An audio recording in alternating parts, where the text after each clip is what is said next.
Alright, good afternoon traders. Today I wanted to highlight the 3S code on a very small time frame. Typically I like to swing trade using the 3S code indicator and scanner on 4-hour and daily charts and perhaps even weekly. Also do like to use it on the smaller time frames such as the 5-minute, and the 233 tick and the 1 minute have also been working really well. And although I don't get too many inquiries from scalpers, I did happen to get a couple over the holiday who saw a recent recording and wanted a little bit more insight into how the 3S code works in a more scalping type environment. So think, for instance, maybe a 233 tick chart or perhaps a 1 minute. And you can see that on this example, I'm looking at a 1 minute time frame. So this is a 1 minute chart of the 30-year bond on December 30th. So holiday time period, the markets are moving fairly decently considering we're in the midst of holiday season at the end of the year. So I thought it'd be a good time to make a quick video to show you how it does work and how it performs on a 1 minute chart. And there's no repainting or anything like that of these signals, so you have the exact same signals and setups that I do. And so let's just take a quick look at a few markets and how you could pretty much call it a day by 8 a.m., 10 a.m., maybe even noon, depending on how active you wish to be.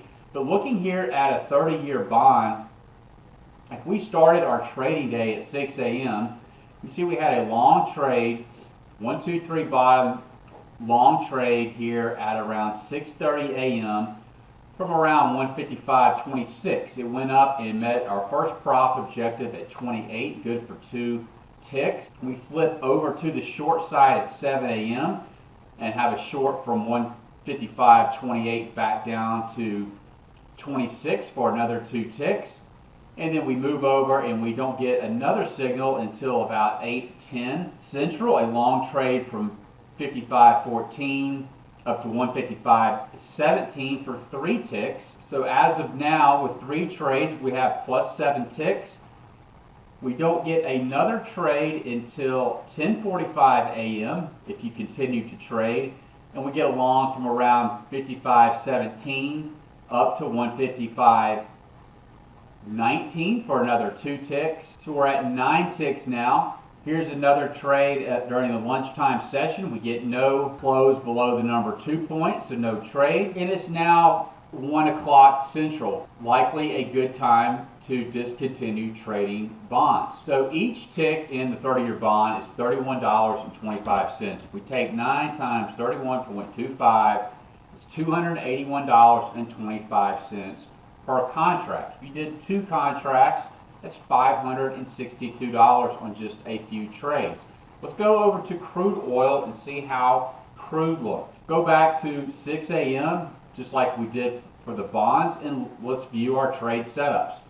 So here we had a trade around 6:45 a.m., a short trade from around 62.10, met its first profit objective at 62.02 and then turned.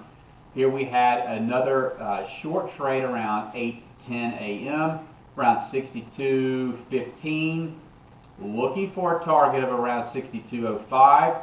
We went as low as 62.08 and then reversed. Here we had another trade set up from 62.20 down to 62.10.